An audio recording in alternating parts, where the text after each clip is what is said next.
Joshua this week for Hello. Dragons on the Wall. Welcome, Dragon. I said welcome to me. I don't know why. Welcome to me. Yeah. Last week I did the review. Now I'm on the show. I know. Working my way up. Everything's coming up. Chaos is a ladder. Joshua. And I'm climbing it. Ooh. Chaos is a pit. You are the Littlefinger of our office. My God, terrifying. Anyway, let's dive in. We love Joshua. Listen, we are going to do our initial reactions to Game of Thrones Episode 6, Season 5, Episode 6. So if you have not seen it, tune out now and then come back when you have. I want to say this because this is full spoilers. You ready? Spoilers. Okay, so let's just say this right up front.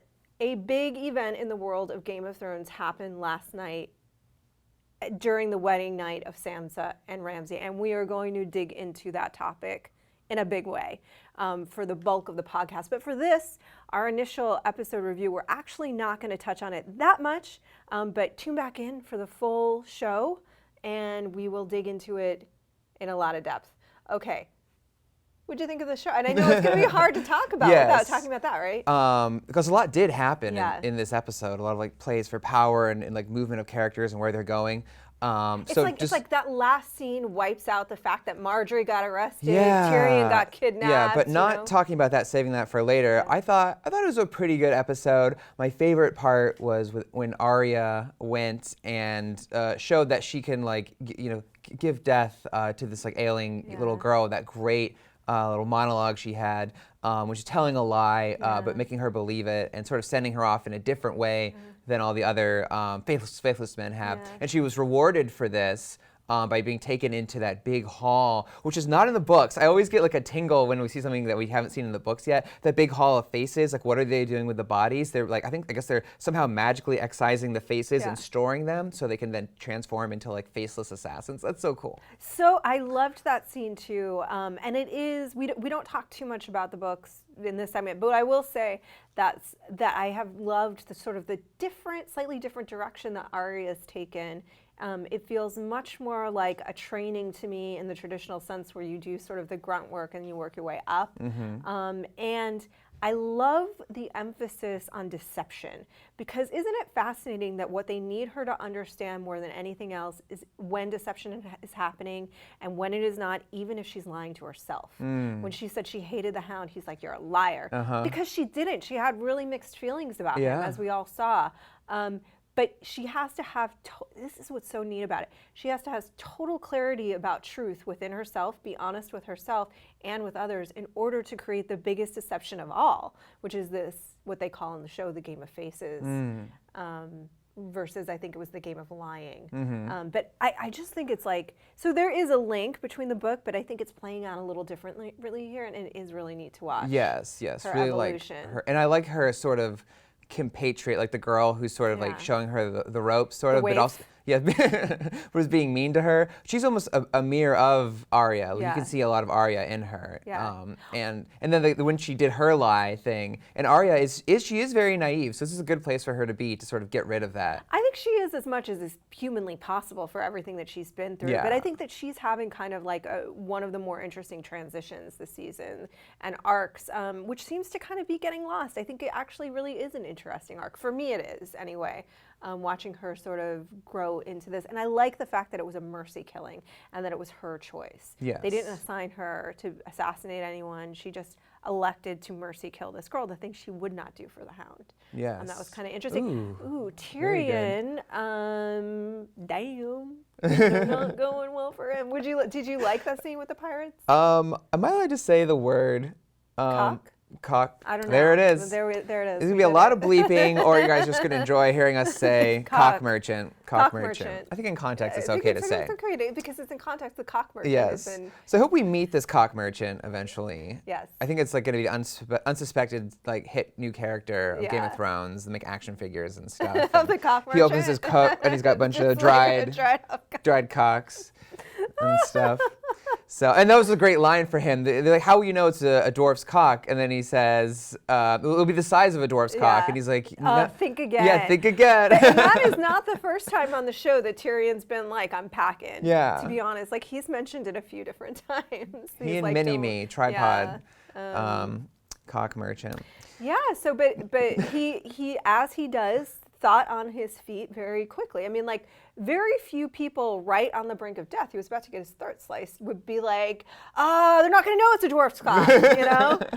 He's so smart. Yes. And that's what I love about this character. Yes. But yeah. And he basically convinced them to go where they wanted to go. Yes, Right? that was a great maneuver. Yeah. Very, very good. And I like seeing him with his sort of back against the wall when he's got to talk his way out of something. Yeah. That's the best Tyrion. Like when he's in power as the Hand, it wasn't his most compelling season, but now like when he's again on the run with Jorah Mormont and everything, I think it's pretty cool. Yeah. Poor Jorah and his grayscale, but it can last for 10 years. He can survive for a long time. Yes. So let's talk about Dorne, because one of the biggest comments that I've seen is that people are disappointed with how Dorne is unfolding. Do you agree? I do agree. Yeah, it's just they're not spending enough time there for us to really get into the characters. Yeah. They haven't given any of the characters a really like compelling or cool, awesome like moment or something like that. And it just feels so detached, right, from the rest of it. Of like, well, winter is coming, and then the kingdom and the politics and these like familiar settings. But then we're in like these like water gardens and stuff, and it's all about Myrcella, who again we don't really know that much about. And then suddenly she's in the young bloom of love, you know. Yes, and it's like, has no idea that things are gonna. Yeah. There are forces at work against her. Yeah, they're almost like oblivious with good reason to what else is happening in the show. And yeah, and I do like the fact that like Jaime is sort of like he's becoming sort of like a father now, right? Like he's sort of protecting his daughter, and which is you don't really see a lot. So I think it's sort of a new interesting thing for him. But yeah, as far as what's going on, it's just like where is this going? What's happening? There's a lot of like confusion to why Dorne is important. Yeah, and I think that it's interesting because I had really looked forward at the beginning of this season to a lot of like a really great bromance between Bronn and Jaime, but that just hasn't totally blossomed because we don't have enough time with them, as you say. I mean, we've gotten more time with Pod and Brienne, which I do love. But there's so many characters, and this world just gets bigger and bigger and bigger. It's part of the nature of the source material that unfortunately I'd have to agree. Dorne is getting a little lost in the mix.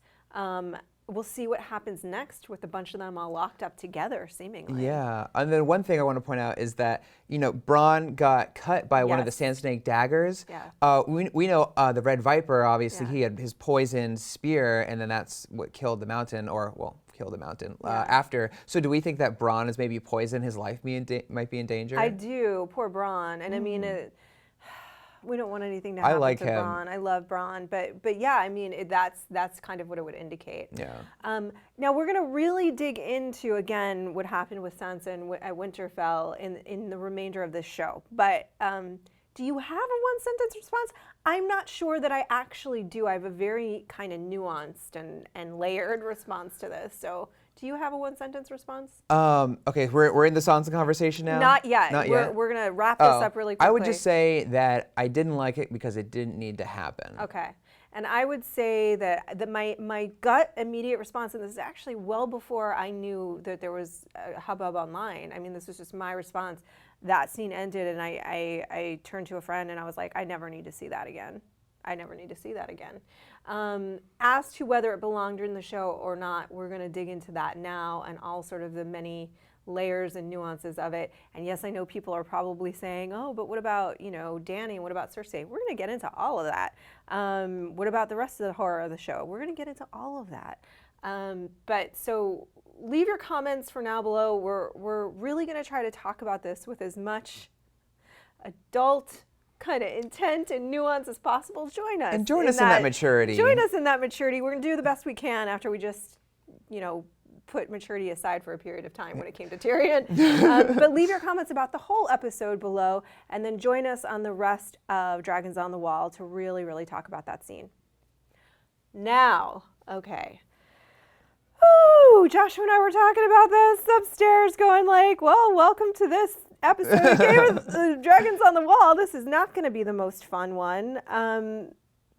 Okay, so there was a really big response to this scene online. And like I said, when I watched it, I just didn't even know that would happen. You never know. And I've done some reading on it. The Mary Sue has said that they are not even going to cover the show anymore. That's one response. Other people are saying, well, why are you reacting this way to this particular scene and not when this has happened in the past?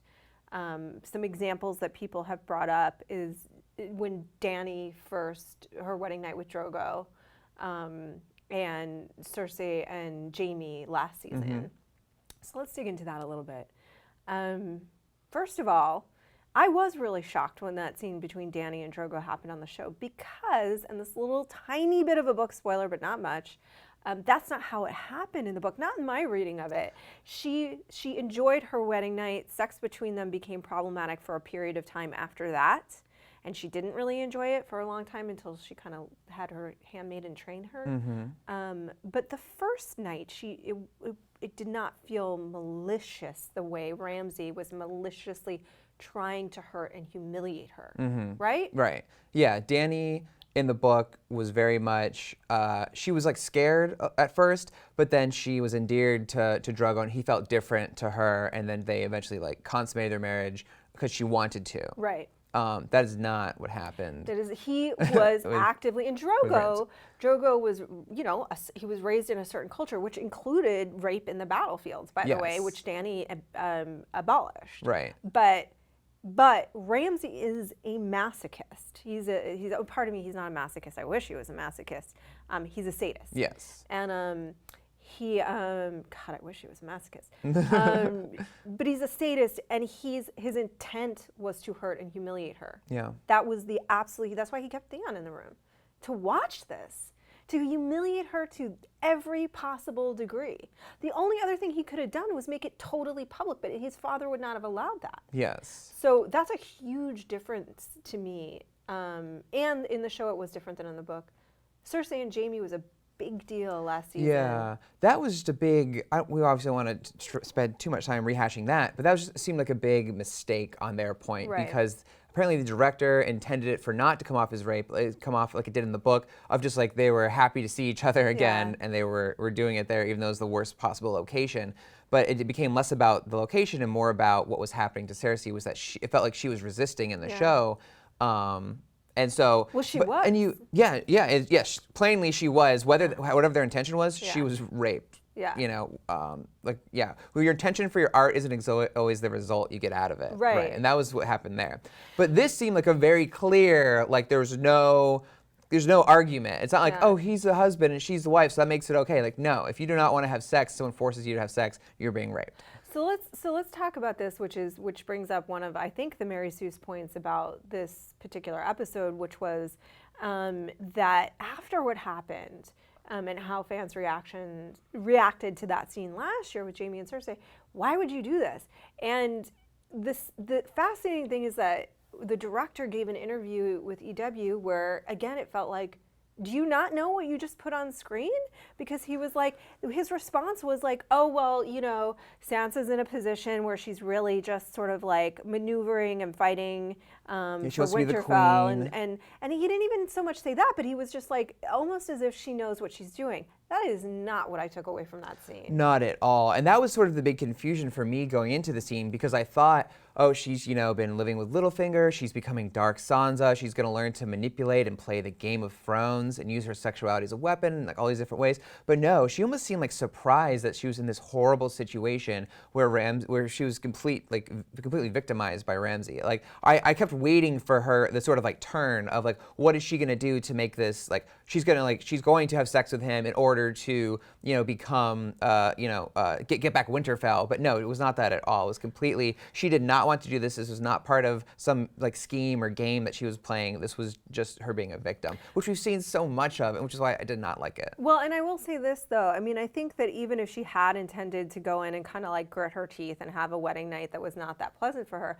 that wasn't what Ramsay was interested in doing. He would have found a way, and here's the deal. Okay, here's where it gets tricky. They took, and I don't want to say too much about the book, but they took a storyline of a different character and gave it to Sansa. Mm-hmm.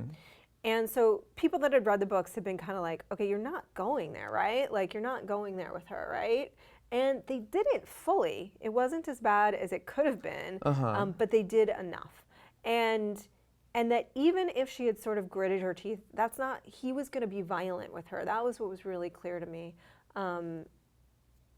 There was nothing she could do to have controlled this experience, and that's the point. He wanted to remove her control. He wanted to humiliate her. He wanted to hurt her. So whatever anybody thinks about it, that's what Ramsay was going to do. They actually found a way to get to it more quickly than maybe they could have. You know what I mean? So I think did they go too far? I don't know. We're going to talk about that. But I think if they were going to convey that this was a humiliating rape, they did it as sort of held back as they could have. Yeah, it would have been. But did they have to humiliate and rape her? No, they did not. The thing is, and this was brought up in the Mary Sue article, was that, when you should never use rape as a plot device. But even here, it served no purpose because we already know she's been victimized and abused time and time again. We know that. So we don't, and traumatized. And traumatized. And we know that Ramsay's a bad guy and a sick bad guy at that. You know what I mean? Like, so what was the purpose of this? Like, it didn't do anything to further her story or anything like that.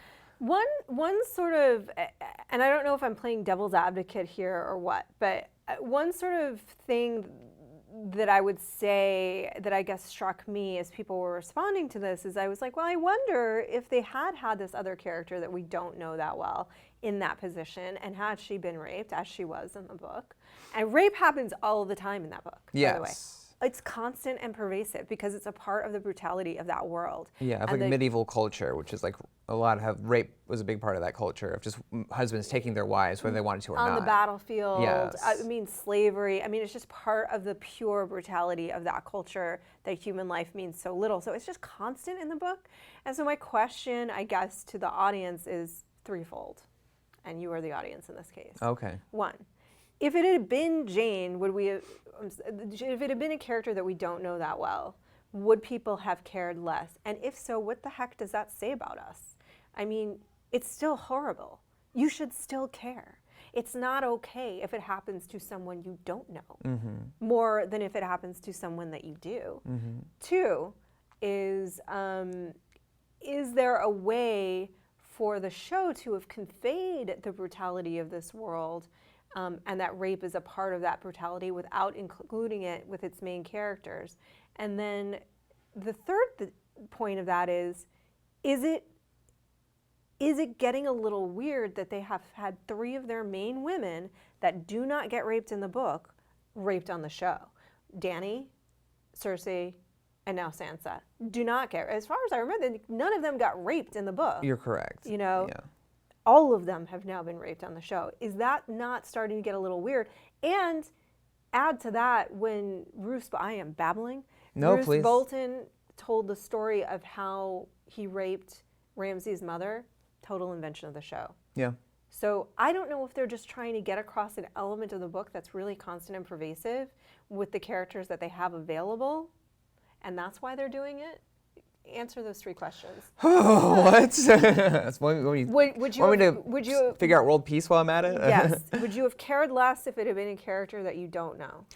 Well, it's hard to say. Well, of course, people are going to feel more for a person they know, but had they put Jane in the book, is it Jenny or Jane? Jane in the book, we might have come to like that character too. So it's hard to answer that, but we do. It's what we guys, we do like Sansa and we do feel for her, and that it happened to such a big character in the show is a big deal. So what was the second? So and then one other. I mean, do you think? Again, we don't. I agree that rape as a plot device is not good, Yeah. But do you think that one of the things, giving the writers the benefit of the doubt, one of the things they're trying to convey is that this world is brutal and this is a part of that brutality, and to ignore it is not in line with the nature of this material? That there is an argument for that, of course, because when you read the books, it's so a part of that, but also wouldn't be an authentic medieval setting. But then again, you're going to other. You can do things in sort of fantasy books you can't do in other books. So why do you have to resort to the old? It's become a trope, like the rape trope of, and that's where I hope that. That's why I think it's like lazy. It's like a shortcut. Like we need to find, because she's not learning how to play the Game of Thrones. We need to find a way to make her empowered. Let's have her raped, which is like one of the worst things that can happen to a woman, and then she'll start her climb to power with a vengeance. No, like there's so many other ways to go about that. that they did not have to. It was like a choice of theirs that like we're gonna have Sansa raped for XYZ reasons. But couldn't you have had so many other things happen that were more interesting, they were more inventive, more creative, and were better for her character overall and for the audience watching? Yeah. I mean, and it's again giving them the benefit of the doubt here a little bit, because I actually, just from what I've read so far, they don't get what they did. But giving them the benefit of the doubt, there's a piece of me that goes, okay, well, when we swing back to the idea of like, well, this has happened already, like the woman that cursed Daenerys was being raped by multiple men on the battlefield, right? So nobody had an outcry then. That's pretty horrible. She was gang raped on a battlefield. Yeah. So pieces of me wonder, well, if you put that on a character that people are attached to, will they then understand the horror of rape? And maybe that's sort of the point. But here's the deal with that.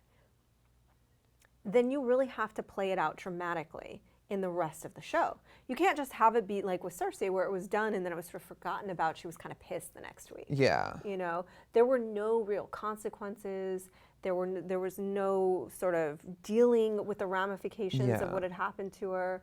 And in this case, if it's the same thing, then they have sort of failed creatively because they're not really taking an action and dealing with the actual fallout. Yeah, in Game of Thrones, you usually don't have enough time to explore it in a meaningful way that would validate them using it in the first place.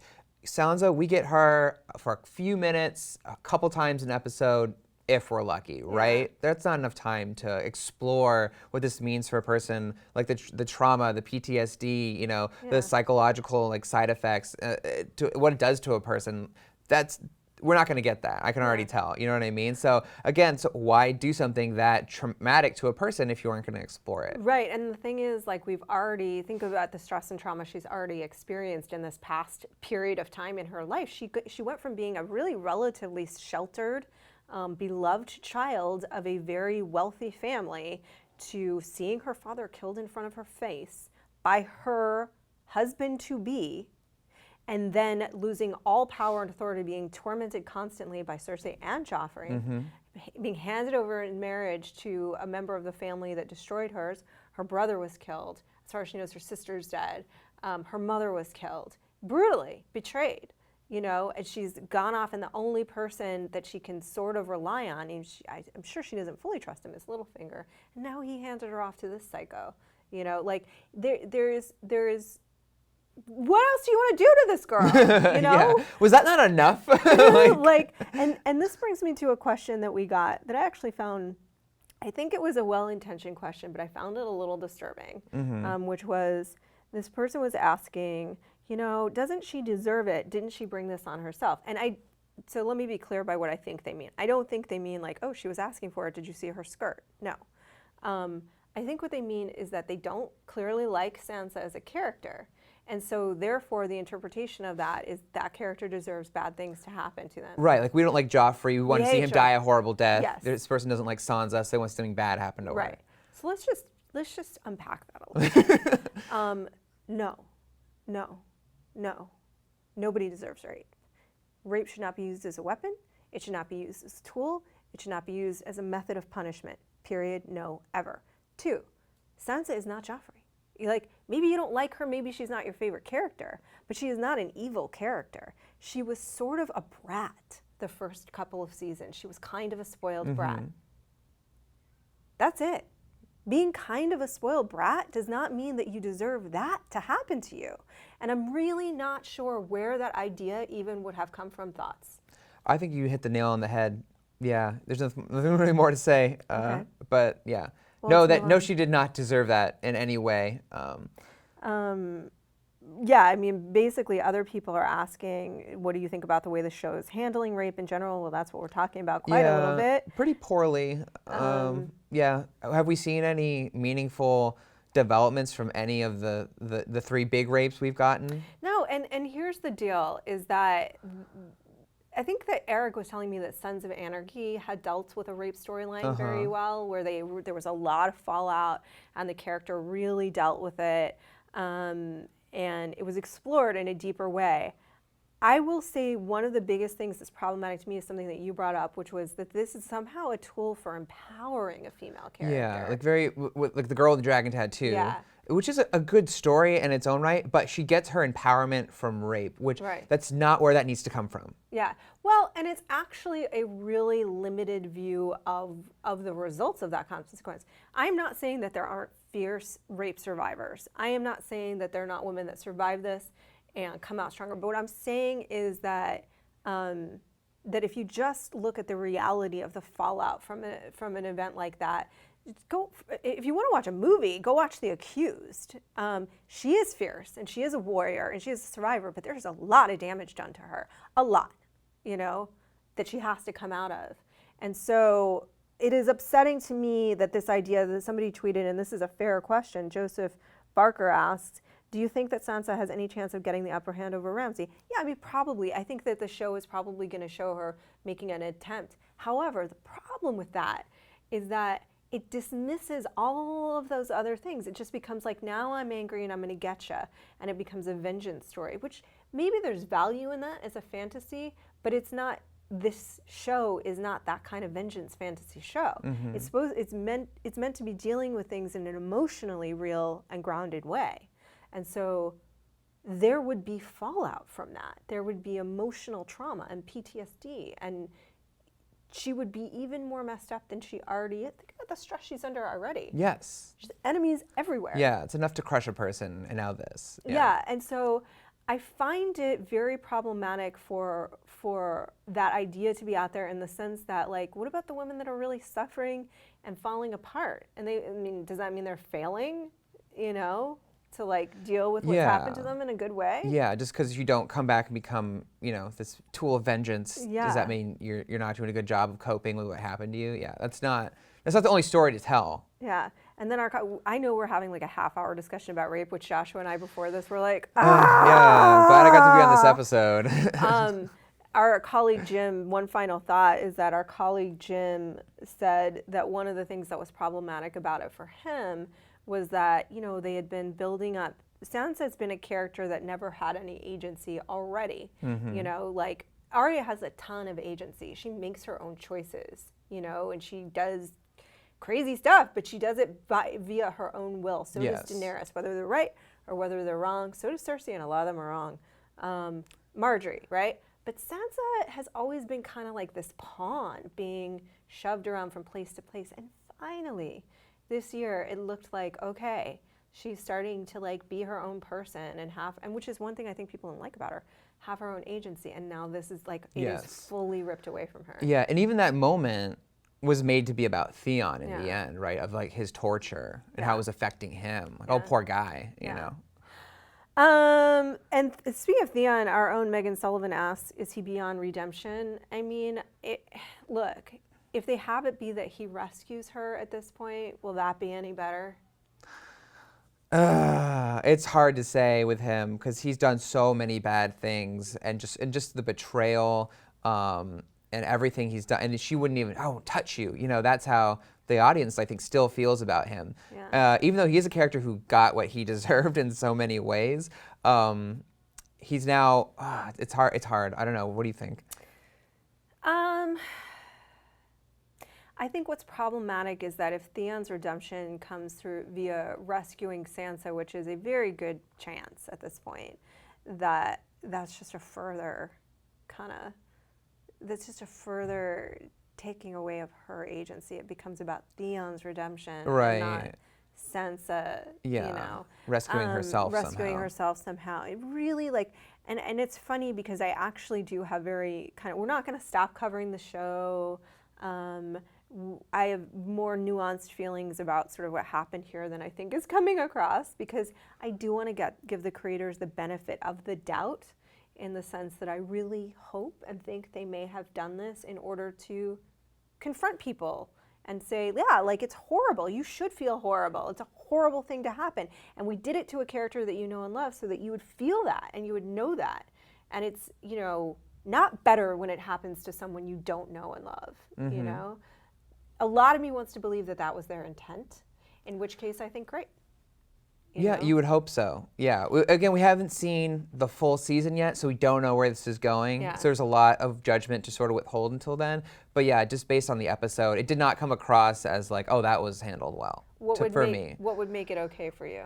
That they didn't do it, and they again found some other thing to do in this crazy fantasy world where a lot of things can happen that can't happen in the real world, to just sort of give her a different thing to do. I thought that would have been great, but they didn't do that.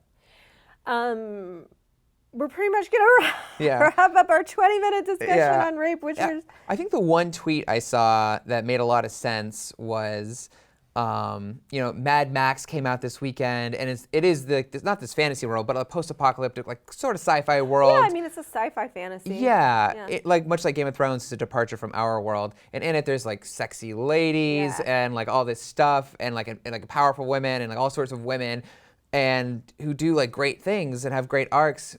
No rape. Well, I think I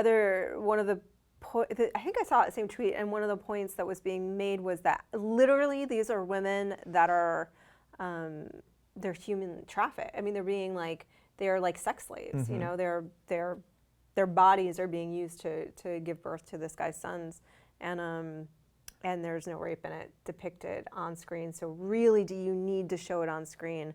And I don't have a definitive answer for that, because I think if done well, it is something that happens in the world, and it happens in our world, and it happens a lot, and a lot more than a lot of us would like to think about and deal with. Maybe we should.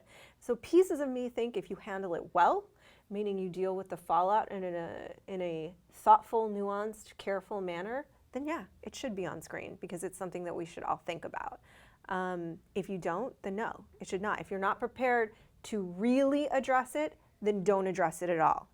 That's sort of how I feel about it. So how I really feel about it is going to unfold over the next several weeks of Game of Thrones. I do want to bring up one other quick topic, because this is something that happened this episode as well, which is Littlefinger seems to have definitely betrayed her and be simply after becoming Warden of the North, and I guess eventually seeking the throne for himself. Is that what you think is happening? No. Okay. I feel like he's never spoken a true word besides the chaos is a ladder speech, probably, because that's pretty true. Do you really feel that chaos is a ladder? For him it is. Because look what he's doing. Too. Look what he's doing. Chaos is a pit. I'm so on Team Varys. No, I say it's what he's doing. He's using it as a ladder. He's using using war. it as a ladder, but he's creating chaos to use it as a ladder. Yeah. But that's not good. I'm not saying it's good or bad. He's a great character. It's you know, like in the scene where the girl tells Arya her like origin story, and she's like, "Did you believe every word I said as if it was true?" Yes. And Arya's like, "Wait a second." So that's what I kind of felt in that Littlefinger scene. Everything he said to Cersei was not true. Yeah. I feel like he loved Kat, her mom, so much, right? Like that's what I do believe, that he did love her, and I feel like it's not the same love he has for Sansa, but he does have an affection for her. Like like he loves her. Yeah. And wants to keep. He's part of her end game, or sorry, she is part of his end game. Like I feel like his dream, I would think, would be to be king on the Iron Throne with her as queen, like as close as he can get to having Catelyn and the Seven Kingdoms. And he's maneuvering things in order to further that goal. And I think when he's like, oh, they're gonna be a war. Make me Warden of the North if we go with an army, the army from the Vale, to take them out. I don't think he's going to take out the loser.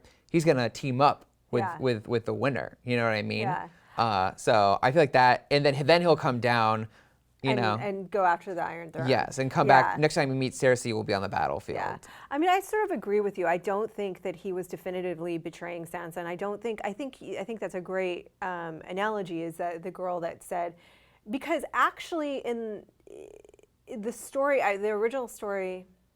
This is like not really a book spoiler, but she tells a story and she goes, what part of that story? One part of that story was a lie. Not the whole story, but one part of it. And you need to nail down, Arya, which part was a lie. So I think Littlefinger is actually the same way. He does tell big chunks of the truth, but it's wrapped in an overall lie. So Sansa is there. She is going to marry him, right? Because he made sure that was what was going to happen. But what he ultimately wants out of that, yeah, I agree with you, is that he wants to take control of the North and eventually come to the Iron Throne. And I do think he wants to keep Sansa alive. I don't think he understood how bad it was going to be from there. I think he thought he was kind of putting her in a semi-safe jar to return and crack open when he could. Also, well, he's a flesh peddler, as they call it. He had a whorehouse, and so maybe he even knew that was going to happen to her, but he didn't care because that's what he's used to. He's used to using women like this, which is a bad angle for the character, obviously. I think that he's willing to sacrifice almost anything in pursuit of his long-term goals, and so like he's just like, well, that's gonna suck for a minute, but then I'm gonna make you my queen, so it's all gonna work out for you in the end, I agree with you. I think that that's his ultimate goal. I don't think that he's planning to bring back her head on a stick. No, for definitely Cersei to not. love. And oh God, Cersei, she has made such a bad political move this week, but that is a whole other discussion that I wish we could get into, but we had to spend so much time on that Sansa scene, unfortunately. Guys, so we tried to deal with that and really take the time to dive into it. It was a lot to unpack. I don't have the definitive answer for us. I wish I did. Do you? I don't. I really think wish they had gone in different ways. I guess my ultimate feeling on it. But I'm hoping everyone else will comment with great maturity and grace and tact. Yes. When you chime in for this conversation. There's a lot. We understand that there's probably going to be a lot of different perspectives. That's okay. You don't have to totally agree with us. Let's just try to talk about it calmly and maturely in the comments.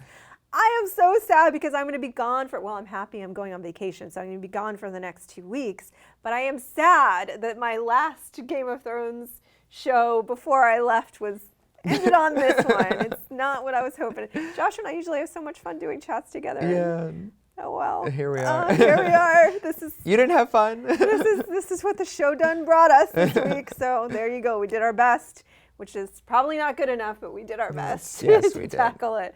Leave your comments below. You can definitely, Joshua will be doing this with Eric for the next 2 weeks, so you can tweet them about any other topics that are not rape related, hopefully, that you want to talk about over the next couple of weeks. And we're not making fun of it, by the way. We're just trying to bring a little levity to a really dark moment on this very dark series. So, okay, have a great couple of weeks. I'm going to Hawaii.